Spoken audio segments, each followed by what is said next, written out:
These are your 6 must-draft quarterbacks in redraft 2023 fantasy football. Now, we're going to go through our 6 guys here. We could say guys like Patrick Mahomes, Josh Allen, Jalen Hurts, but these are obvious guys. Their ADPs are also as high as they have ever been. Josh Allen, Mahomes, and Hurts all going in the second round. So, a lot of these guys we mentioned, these are drafts at ADP, some of our favorite guys. So we'll have Corey start us off here at number 6. All right. Well, ringing in the 2023 season here, this person last year was one of the most hyped quarterbacks coming in, leaving the system for a new system, arguably better weapons, and fell flat on his face. And that person is Russell Wilson. And Russell Wilson right now at his ADP is 110 on the docket there. That's probably about he's QB 17, so 16 other quarterbacks in front of him. And I think this is kind of a good spot to grab Russell. I think he could finish easily as a top 10 quarterback this year. Just so that you guys know, if you've been living under a rock, the Broncos have a new head coach, and Sean Payton brought in a new offensive coordinator in Lombardi from the Chargers.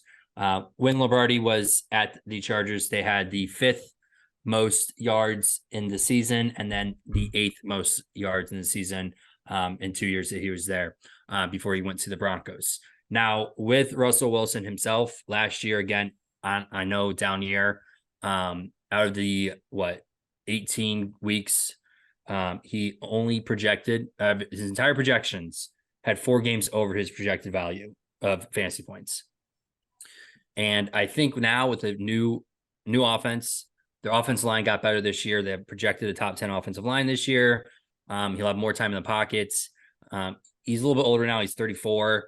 But he's still pretty dangerous with his legs, can make stuff happen. Obviously not like he used to be, but definitely can, scramble, make plays. And he still has Jerry Jeudy there. So, and Cortland Sutton. So in terms of, where he's going, I think there's a lot of value there for him being, a top 10, even potentially top 7, maybe even 5 quarterback. I'm high on him. I was high on him last year. I think everyone was. And he smoked me. Yeah, I got crushed. But again, with the Broncos having the 5th easiest schedule this year, he's poised to have a much, much better season. So, I mean, QB 17 off the board, I think he should be much higher than that. So definitely like Russell Wilson where he's being drafted for sure. Yep, he came on strong at the end of the year last year, and a year in the system, and he's being drafted lower than what he was last year, and now he gets one of the greatest head coaches in the league in Sean Payton. So okay. Well, it's slow down there first of all. Okay, well, here's the other thing is it probably can't get worse. Like, no, it definitely that can't. was, I mean, unless his arm, unless he just completely loses it in a year, you got him at rock bottom last year. Yeah. So you did. I'll be drafting some Russ this year, probably for sure. He went 16 touchdowns, 11 interceptions.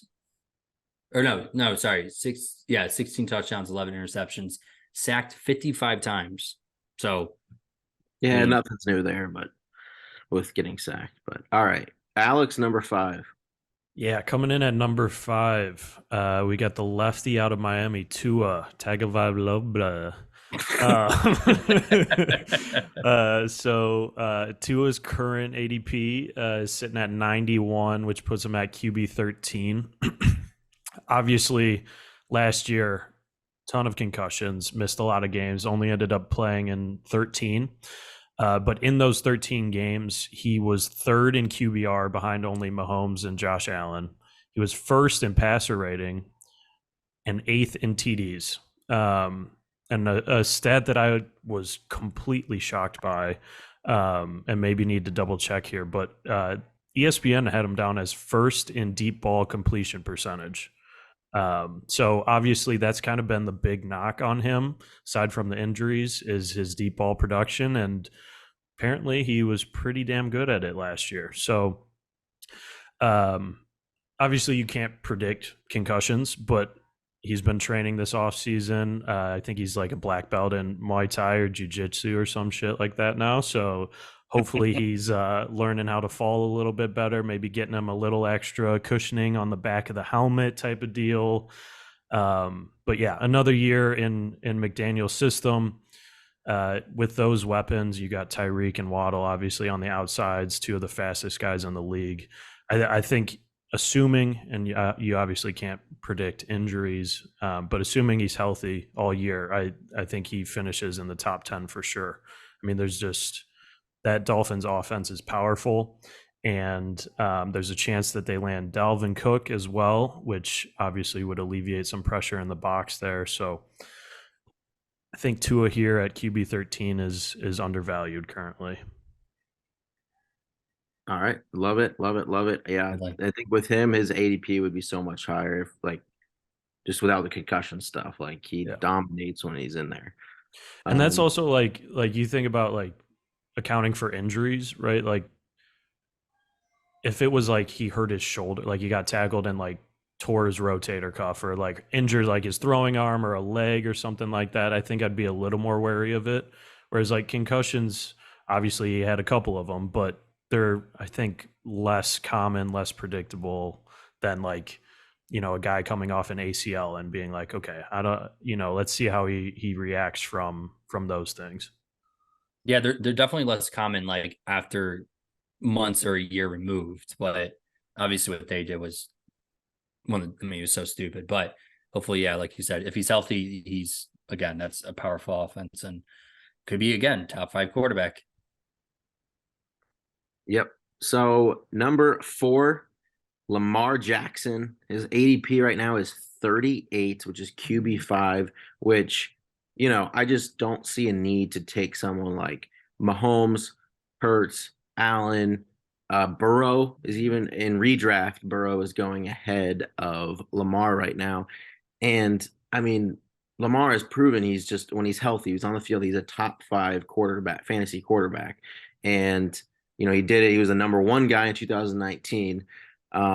Last year, before Bateman, which was his lead receiver, was hurt in week 4, Baltimore faced the AFC East defenses that ranked 3rd, 4th, 5th, and 15th in DVOA. And during that month, the beginning of the season last year, Lamar was the top scoring fantasy quarterback.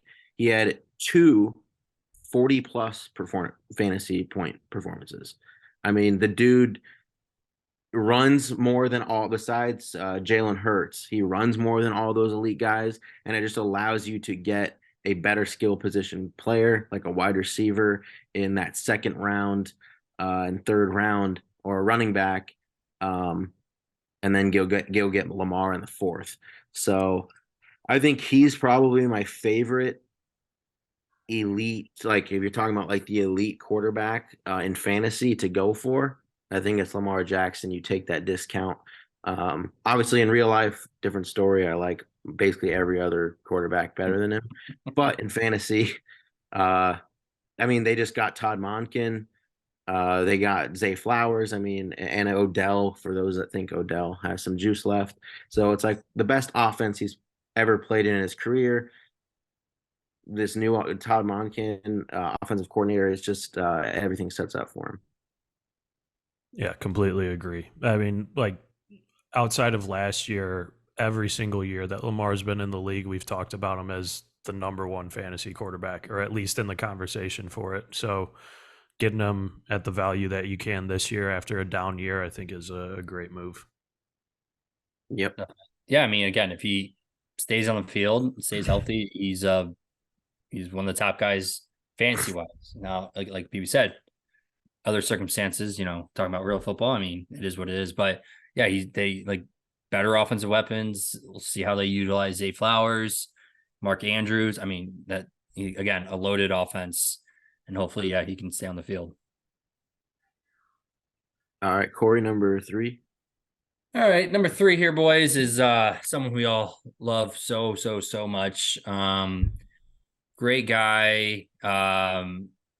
Current ADP is QB9. and that is going to be Deshaun Watson here. You know, I understand how last year ended for the few games he played, the 6 games he played. Terrible. Absolutely terrible. He finished 2 games above his projected value for those games. I mean, it was abysmal. It looked like he never played football before, which I guess being out of the league for 2 years, that will do it to you. But again, the talent he was in Houston, he may not, return to what he was in Houston, but he still has the ability to be a very, very good quarterback in this league.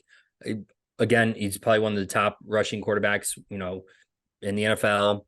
He's got very good arm talent, and he's playing on a Browns offense that on paper is one of the better teams in the AFC. By far the best offensive line in the AFC. They returned all their starters and they revamped it with some in free agency. They picked up Elijah Moore. They traded for him. Elijah Moore is a stud. And then, he went to the Jets and just like basically threw a hissy fit and was like, I don't want to play there anymore. But that guy is awesome. They still have Amari Cooper, and even more, David Njoku is still there, and he is poised to have a very, very good year as well. So with the weapons that they have, and they still have Nick Chubb, like this team is on paper one of the best AFC teams, like with what they have there. Now you just have to go over the hurdle of if Deshaun's going to be that quarterback that he once was. And I mean, you have to believe that he has the juice still in him. So for QB9, again, kind of what PB said, like Lamar Jackson, where he's going, I'm not comparing him to Lamar Jackson at all, but I mean, I think he has a better arm than Lamar. I think he's a smarter quarterback than Lamar. And if he can just figure it out, then yeah, he's going to be a top 5 quarterback easily. The only thing that's downside is the Browns do play a tougher schedule, one of the tougher in the NFL. But again, with Stefanski there, I think you have a really good offensive mind. They brought in a new QB coach this year. So I think there's a lot of potential there. And again, I think QB9 is, I mean, right around where I would project him or keep him there or take him. But moving forward, getting closer to their drafts, like I think that his value can start coming down. Yeah, I mean, there's going to be a lot less noise to deal with, right? I think you probably saw his play be a reaction of the off-field stuff that was going on quite a bit. We've seen Deshaun at Clemson win a national title, seen him in Houston, a absolutely horrendous franchise, make the playoffs, put up some pretty amazing highlights. So again, another guy who I think had probably hit his rock bottom, unless he's just done in the league, similar to Russ, where it's like, all right, bad year, you're going to get him at a discount most likely. He's only 27. Yeah. And D-Hop's still out there on the waivers. That D-Hop back to Deshaun Watson, little connection coming back. I mean, that would be, seriously, that'd be a scary, scary offense. Very scary. Yeah, they'd be in contention for top receiving core in the league if they signed if they signed D-Hop. Yeah. Yep. The Watson is, where he's going at 81 is, people are just like afraid to click the name for some reason. And I can see it a little bit, but we've seen who he is. So, I mean, I'm a little salty. I drafted him last year and held on to him for. Yeah, you did it a year or two. You did it in the middle of that. And I took Watson and Wilson. So you were just a year early. That's all. You were just a year early. A year early. Okay. So number 2, Alex. Yeah, number 2, we got Justin Herbert. Current ADP is 44, putting him at QB7. I mean, we say it, I think, every offseason going into the year that the Chargers have a chance to be one of the best offenses in the league. In 2022, Herbert was second in yards behind Mahomes, second in completions and attempts, third in completion percentage, and then over the last 3 seasons has been the third most consistent quarterback in terms of consistency rating, which is basically points put up based on their weekly average. So you're getting a guy who's going to get you to that 20-point mark quite a bit. The only 2 guys in front of him are Mahomes and Allen, the 2 that we always talk about being at the top. They added to their offense as well in the draft, getting Quentin Johnson. Obviously, Keenan Allen's getting a little bit older, but between him, Johnson, and Big Mike, they've got one of the best receiving cores in the league. They also added Kellen Moore, obviously Cowboys offensive coordinator. We saw what he was able to do with Dak and with Cooper Rush. He went 4-1 with Cooper Rush at quarterback. So the Cowboys, in their time that Kellen Moore was there, finished top 10 in scoring 3 out of his 4 years. They were number 1 in yards twice and first in red zone touchdown percentage last year. So getting a tremendous boost there, I think, to their offense, not only in the draft, but in the play calling as well. And, we've said it the last couple of years, Herbert's a guy in this league, and he's yet to put it together against those top dogs, but I think he's got his best chance this year to do so. Yeah, I would agree. And Austin Eckler potentially, he's still there. So, Yeah. That's another receiving threat as well. I love the Chargers, and I think Justin Herbert could be, he's an MVP candidate every single year sure. going in. He's For so sure. good. Yeah. Yeah. And Kellen Moore, you saw what he utilized with Tony Pollard in the backfield receiving out of there. And you got a guy like Eckler. They could run so many plays they were already passing the ball a ton, and then with Kellen, they're going to be such a fast-paced offense. They're going to be in a lot of shootouts. Yeah, it's going to be an offense you probably want some exposure to. Yeah. All right. Last one here we have Daniel Joseph Dimes. Danny Dimes is just a guy that just goes underrated. I think in these last 2 years, I liked him a ton last year. His ADP has climbed. He's now going around 85 in redraft, around QB 11. Even though he finished as QB 7 last year, the only quarterbacks that run more than this guy are Jalen Hurts and Fields and Lamar.